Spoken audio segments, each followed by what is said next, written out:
ये उस काल की कथा है जिस काल में पतिव्रता नारी अपने पति का नाम नहीं लेती है।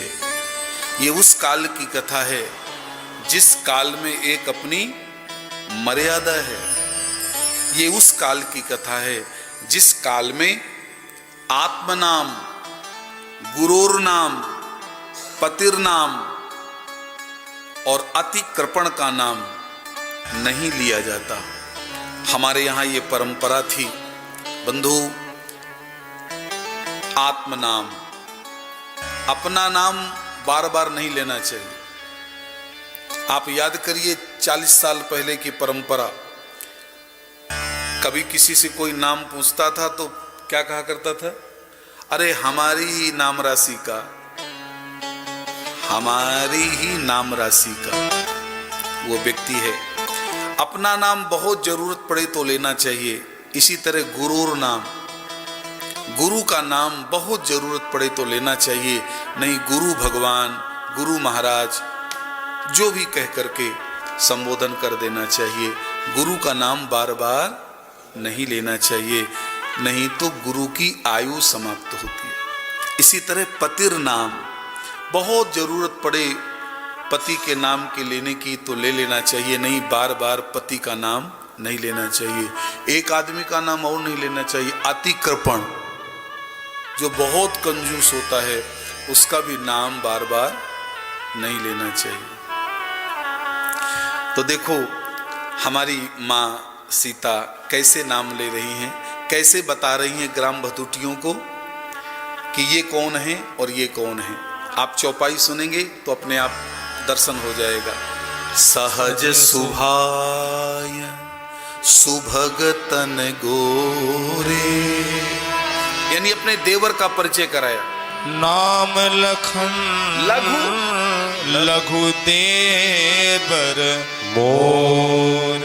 जानकी जी ने देवर का परिचय करा दिया कि सहज स्वभाव सुंदर गोरे, ये जो है ना ये लक्ष्मण जी हैं, ये मेरे देवर हैं। तो आप ग्राम बधूटियों को समझ जाना चाहिए कि जब वो देवर हैं दूसरे कौन है तो वो कौन है। लेकिन ग्राम बधूटी भी गांव की माताएं मजा ले रही हैं। क्या बात है। जानकी जी से उनको बड़ा सुख मिल रहा है बातचीत करने का। तो गांव की बधूटी कहती हैं वो तो हम समझ गए कि ये देवर हैं, लेकिन ये कौन है? अब देखो जब उनको बताने का नंबर आया तो मेरी भगवती सीता ने अपने आंचल को, ये जो कपड़ा है ना साड़ी को, ऐसे सर में रख करके और बंधु किस तरह से बहुरी बदनु, बहुरी बदन विधु आंचल ढाकी, ऐसे पियतन चितई भाव करी बाकी। फिर भी नहीं समझ में आ रही ग्राम बधूटियों को, तो तिरछी नेत्र करके खरजन मंजू आंखों को तिरछा करके इशारा किया।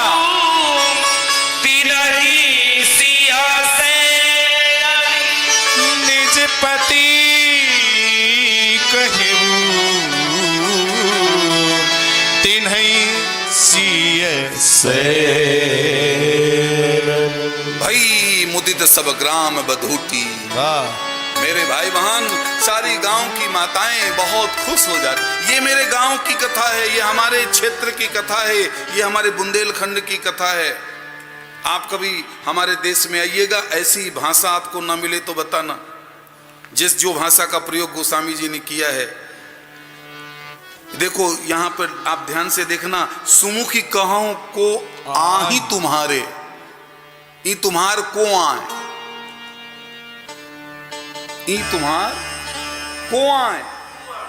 ये भाषा हमारे बुंदेलखंड में ही बोली जाती है। ये बुंदेलखंडी भाषा है। गोस्वामी जी ने जो लेखन किया है बुंदेलखंडी का प्रयोग किया है, अवधी भाषा का प्रयोग किया है। समस्त भाषाओं का प्रयोग श्री रामचरितमानस में है। आप जब अवधी देखें,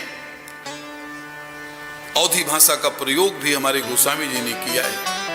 भाषा निबंध मति मंजुलमातनोति, मेरे भाई बहन, इस प्रकार से भगवान आगे बढ़े। लखन जानकी सहित तब गवन कीन रघुनाथ, फेरे सब प्रिय बचन कही लिए लाई मनसा। भगवान जब जा रहे हैं जंगल में, जरा दर्शन करिए, जिसको दर्शन करना हो दर्शन कर सकता है। कितनी सुंदर शोभा है। उभय बीच सिय सोहति कैसे, ब्रह्म जीव बीच माया है। चलते चलते वाल्मीकि आश्रम आया। ये वही आश्रम है, वाल्मीकि आश्रम।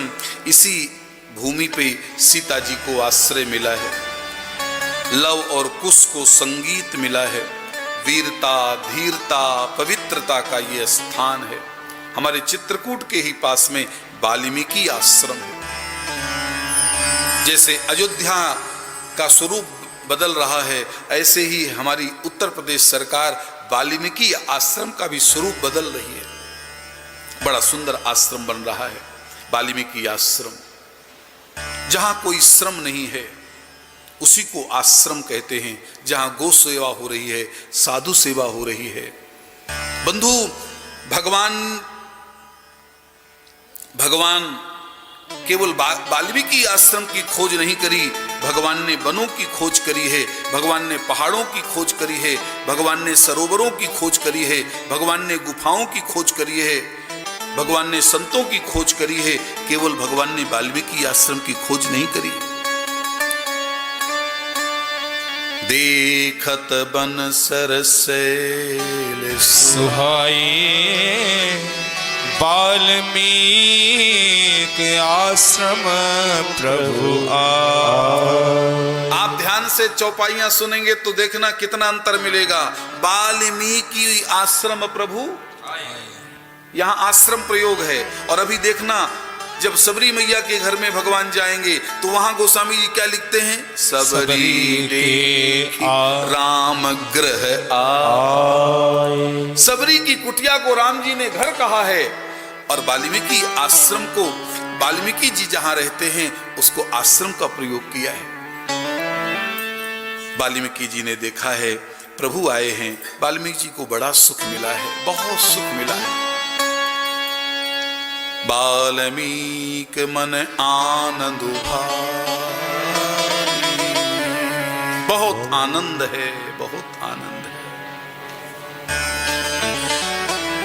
भगवान कहते हैं, हे वाल्मीकि जी, हमको रास्ता बताइए और हमको जगह बताइए, हम कहां रहें, हम कहां रहें। और सुनो, हम वहां रहना चाहते हैं हमारे द्वारा किसी को कष्ट ना हो, किसी की झोपड़ी खाली ना कराई जाए। आप हमको बताइए हम कहां रहें। तो देखो, वाल्मीकि जी तो राम जी को पहचानते ही हैं। वाल्मीकि जी तो राम जी को पहचानते हैं। तो जब राम जी वाल्मीकि जी से रास्ता पूछ रहे हैं, आश्रम पूछ रहे हैं, अपने रहने के स्थान पूछ रहे हैं, तो वाल्मीकि जी कहते हैं, प्रभु पहले ये बताओ आप कौन हैं, आप कौन हैं। किसी को पता हो या ना पता हो, मुझे पता है कि आप कौन हैं। श्रुति से तु पालक राम तुम जगदीश माया जानकी, सो सजति जग पालते हरति दुख पाई कृपा निधान की। जो साहस शीस अहिसु मई धरु लखन सचराचर धनी। सुर काज धरि नर काज तनु, चले तलन खल निश्चर अनी। चले तलन खल निश्चर अनी, चले तलन खल निश्चर अनी। चिदानंदमय दे तुम्हारी, विगत विकार जाने अधिकार। वाल्मीकि जी कहते हैं, हे प्रभु आप कहाँ नहीं हैं। पूछे मोहि की रहूं कहाँ, मैं पूछत सकुचाऊं। जहाँ न हो तहाँ देव कई, तुम्हें देखा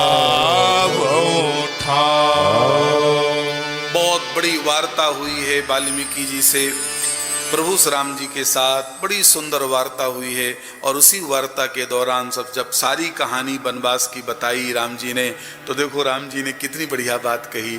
हे वाल्मीकि जी, हमारे भाई भाई का बंटवारा हुआ है। बंटवारा? हाँ। तो क्या हुआ? हमारे भाइयों का बंटवारा हुआ तो सभी भाइयों को अलग अलग मिला। वाल्मीकि जी कहते कैसे बंटवारा हुआ? तो देखो भगवान कितना बढ़िया बंटवारा कर रहे हैं। भगवान राम जी कहते हैं 4 चीजों का बंटवारा हमारे परिवार में हुआ, धर्म, अर्थ, काम और मोक्ष।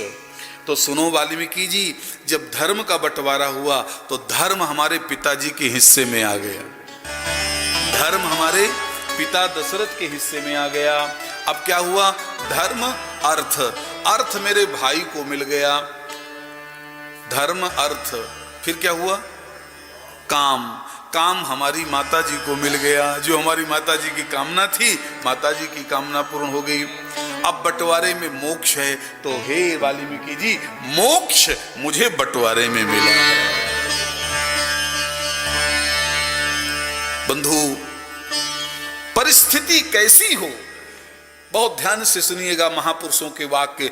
जीवन में परिस्थिति कैसी हो, लेकिन मन स्थिति यदि अच्छी है तो आप हर परिस्थिति में मुस्कुराते रहोगे। हर परिस्थिति में मुस्कुराते रहोगे यदि मन स्थिति अच्छी हो जाएगी। इसलिए सबसे जरूरी है अपने मन को स्वस्थ रखना। महर्षि वाल्मीकि ने कहा है कि दक्षिण दिशा में कुछ दूर पर चित्रकूट नाम का पर्वत है। ये वाल्मीकि जी ने चित्रकूट का पता बताया है कि हे राम, ध्यान से सुनो, दक्षिण दिशा में कुछ दूर पर चित्रकूट नाम का पर्वत है, महर्षियों द्वारा सेवित है। ये वाल्मीकि रामायण के वाल्मीकि भगवान के शब्द हैं कि जब मनुष्य चित्रकूट के शिखरों का दर्शन कर लेता है तब उसे अनेक कल्याणमय फल सहज ही प्राप्त हो जाते हैं और उसके मन की प्रवृत्ति पाप कर्म में नहीं होती और उसके सारे पाप समाप्त हो जाते हैं। यावता चित्रकूटस्य नरः संगस्य वेशते कल्याणानि समाधत्ते न पाये उड़ते नमः। यहाँ के बंधु, वाल्मीकि जी ने चित्रकूट पर्वत की तरफ राम जी को जाने के लिए प्रेरित किया। चित्रकूटम शरणम प्रपद्ये। आइए अब हम चित्रकूटम शरणम प्रपद्ये। चित्रकूट बड़ा प्यारा है। वाल्मीकि जी प्रभु को चित्रकूट भेज रहे हैं। बड़ी अद्भुत भूमि है, साधना की भूमि है। चित्रकूट की वन संपदा कभी किसी को देखना हो तो चित्रकूट में आकर के चित्रकूट की वन संपदा देखे। बंधु, चित्रकूट में मां मंदाकिनी का दर्शन होता है। चित्रकूट में भगवान मत्त गजेंद्र नाथ का दर्शन होता है। चित्रकूट में ब्रह्मा जी ने जहां यज्ञ किया है, ब्रह्मा जी चित्रकूट में यज्ञ किया है, इसलिए उस जगह का नाम यज्ञ वेदी है। चित्रकूट में भरतकूप है। चित्रकूट में राम सैया है। चित्रकूट में श्री कामदगिरि भगवान का पर्वत है। चित्रकूट में हनुमान धारा है। चित्रकूट में सती अनुसुईया है। चित्रकूट में स्फटिक शिला है। 5 किलोमीटर की चित्रकूट की परिक्रमा है। बड़ी सुंदर चित्रकूट की भूमि को बताया है। और इसके बाद वाल्मीकि जी भगवान को कहते हैं कि हे प्रभु, आपको कुछ नहीं पूछना है, आप सीधे यहाँ से जाइए और आप चित्रकूट गिरि करहु निवासु। चित्रकूट गिरि करहु निवासु, जात भाय सब भांति सुपासु।